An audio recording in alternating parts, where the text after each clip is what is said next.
নমস্কার বন্ধুরা, অনুভব রান্নাঘরে আরো একটি নতুন রেসিপিতে সবাইকে স্বাগত জানাচ্ছি। আজ আমি কোনো রকম রোদে দেওয়ার ঝামেলা ছাড়াই কিংবা ফ্যানের হাওয়ার নিচে ঘন্টার পর ঘন্টা রেখে শুকিয়ে নেওয়ার ঝামেলা ছাড়াই মাত্র 5 মিনিটে তৈরি করে দেখাবো পাকা আমের আমসত্ত্ব রেসিপি। যে রেসিপিটি দেখে আশা করছি আপনারা খুবই উপকৃত হবেন। এই মেঘলা দিনেও যদি আপনারা পাকা আমের আমসত্ত্ব দেন তাহলে কিন্তু চিন্তার কোনো কারণ নেই। আসুন তাহলে দেখে নিন বন্ধুরা আমার আজকের এই রেসিপিটি। বন্ধুরা, আজকের এই রেসিপিটির জন্য এখানে আমি 1 কিলো পাকা আম নিয়ে নিয়েছি।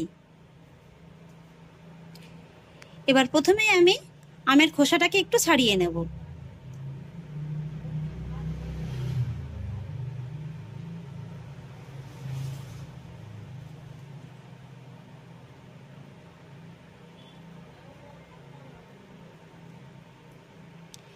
এইভাবে আঙ্গুল দিয়ে টান দিলেই দেখবেন যে খোসাটা খুব সহজেই আমের গা থেকে উঠে আসছে।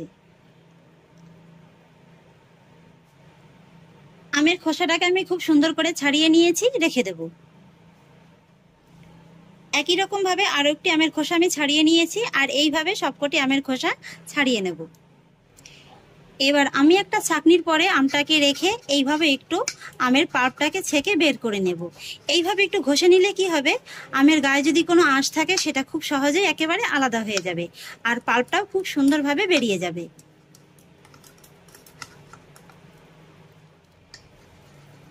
এই যে দেখুন বন্ধুরা, আমের গায়ে যতটুকু আসছিল সেটা কিন্তু খুব সহজেই আলাদা হয়ে গেছে, আর আমের পাল্পটাও কিন্তু খুব সুন্দরভাবে বেরিয়ে গেছে। এইভাবেই আমি বাকি আমগুলো থেকে পাল্পটা বের করে নেব। পুরো আমের পাল্পটাকে আমি খুব সুন্দর করে বের করে নিয়েছি। আর এবার দেখুন আমি একটি কড়াই নিয়ে নিয়েছি, কড়াইতে ঢেলে দেব আমের পাল্পটা। আর তারপর আমি এই আমের পাল্পের ভিতরে দিয়ে দেব খুবই সামান্য একটু লবণ, স্বাদের ব্যালেন্সটা ঠিক রাখার জন্য। সেই সঙ্গে দিয়ে দেব 150 গ্রাম চিনি। এই আমটা খুবই মিষ্টি, তাই কিন্তু চিনির পরিমাণটা একটু কম দিলাম, তবে চিনির স্বাদটা কিন্তু সম্পূর্ণই আপনারা আপনাদের স্বাদ অনুযায়ী দিয়ে দেবেন। আর তারপরে দিয়ে দেব 3 টেবিল চামচ কর্নফ্লাওয়ার। এবার এই সমস্ত উপকরণগুলো আমি আমের পিউরির সঙ্গে খুব ভালোভাবে মিশিয়ে নেব। সমস্ত উপকরণগুলো আমি আমের পিউরির সঙ্গে খুব ভালোভাবে মিশিয়ে নিয়েছি। আর এবার গ্যাসের ফ্লেমটাকে মিডিয়াম লোতে রেখে এই আমের কড়াইটাকে আমি গ্যাসের পরে বসিয়ে দিয়েছি। আর এবার কিন্তু এইভাবে একটু অনবরত আমের পিউরিটাকে নেড়েচেড়ে দিতে হবে। যেহেতু এর ভিতরে কর্নফ্লাওয়ারটা দেওয়া আছে, তাই কিন্তু খুব সহজেই একেবারে নিচ থেকে ধরে যেতে পারে। এইভাবেই কিন্তু অনবরত নেড়েচেড়ে নিতে হবে। আপনারা চাইলে কিন্তু এই আমের পিউরির ভিতরে সামান্য একটু ফুড কালারও ব্যবহার করতে পারেন, তবে আমের নিজস্ব একটা খুব সুন্দর রং আছে, তাই আমি কোনো রকমের কোনো ফুড কালারটা ব্যবহার করলাম না। এই আমের পিউরিটা জাল করতে করতেই দেখবেন খুব সুন্দর একটা রং চলে এসছে। যেহেতু এর ভিতরে কর্নফ্লাওয়ার দেওয়া আছে, তাই কিন্তু এই আমের পিউরিটা ঘন হতে খুব বেশি সময় লাগবে না। এটা দেখুন আগের তুলনায় কিন্তু বেশ অনেকটা ঘন হয়ে গেছে, তবে আরেকটু সময় নিয়ে কিন্তু একটু জাল করে নিতে হবে। এই যে দেখুন বন্ধুরা, আমের পিউরিটাকে জাল করে আমি একেবারে পারফেক্ট ভাবে ঘন করে নিয়েছি। আশা করছি আপনারা নিশ্চয়ই দেখে বুঝতে পারছেন যে এটাকে ঠিক কতটা ঘন করে নিতে হবে। এই যে দেখুন, এটা যেহেতু কোনো রকম ভাবে আমি রোদে শুকাবো না কিংবা ঘন্টার পর ঘন্টা ফ্যানের নিচে রেখেও শুকাবো না, তাই কিন্তু এই পিউরিটাকে এইভাবে একটু ঘন করে জাল করে নিতে হবে।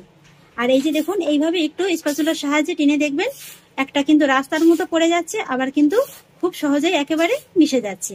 ঠিক এইভাবেই কিন্তু আমের পিউরিটাকে জাল করে নিতে হবে। এবার আমি গ্যাসের ফ্লেমটাকে অফ করে দেব।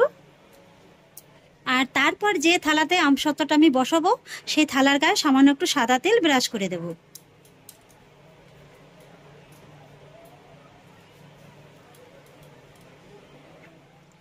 আর তারপর আমসত্ত্বের পিউরিটা আমি থালার ভিতরে ঢেলে দেব।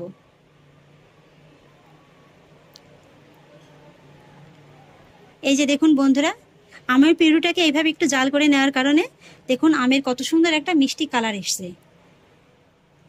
একটা স্প্যাচুলা দিয়ে ভালো করে এইভাবে থালার ভিতরে আমি সেট করে নেব। আমের পিউরিটাকে আমি থালার ভিতরে খুব সুন্দর করে সেট করে নিয়েছি। আর এবার আমি আমসত্ত্বের থালাটাকে জাস্ট 5 থেকে 6 মিনিটের মতো এইভাবে একটু রেখে দেবো। এই 5 থেকে 6 মিনিটের ভিতরেই কিন্তু এটা খুব সুন্দরভাবে সেট হয়ে যাবে। ফিরে এলাম 5 মিনিট বাদে, আর এই 5 মিনিটের ভিতরে দেখুন আমসত্ত্বটা কিন্তু খুব সুন্দরভাবে থালাতে সেট হয়ে গেছে। এই যে দেখুন, এবার আমি আমসত্ত্বটা একটু কেটে দেখিয়ে দিচ্ছি।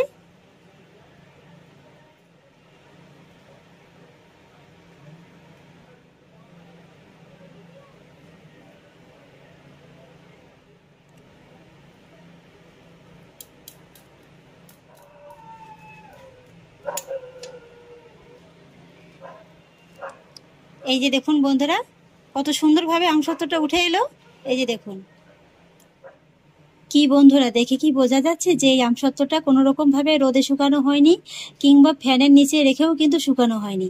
এই যে দেখুন কত সুন্দরভাবে কিন্তু একেবারে আমসত্ত্বটা তৈরি হয়ে গেছে। আর এই যে দেখুন,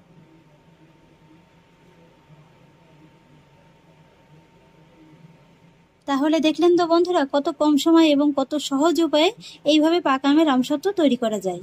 আশা করছি আমার আজকের এই রেসিপিটি আপনাদের খুবই উপকারে লাগবে। আর আমার আজকের এই রেসিপিটি যদি আপনাদের ভালো লেগে থাকে তাহলে আমাকে অবশ্যই একটা লাইক এবং কমেন্ট করবেন, সেই সঙ্গে বন্ধুদের সঙ্গে শেয়ার করবেন। আর প্লিজ বন্ধুরা, যদি আমার পরিবারের নতুন সদস্য হয়ে থাকেন তাহলে একটা সাবস্ক্রাইব করে পাশে থাকা বেল আইকনটি প্রেস করে দেবেন। ফিরে আসছি এরকমই পরের অন্য কোনো নতুন রেসিপি নিয়ে। সবাই ভালো থাকুন, সুস্থ থাকুন, ধন্যবাদ।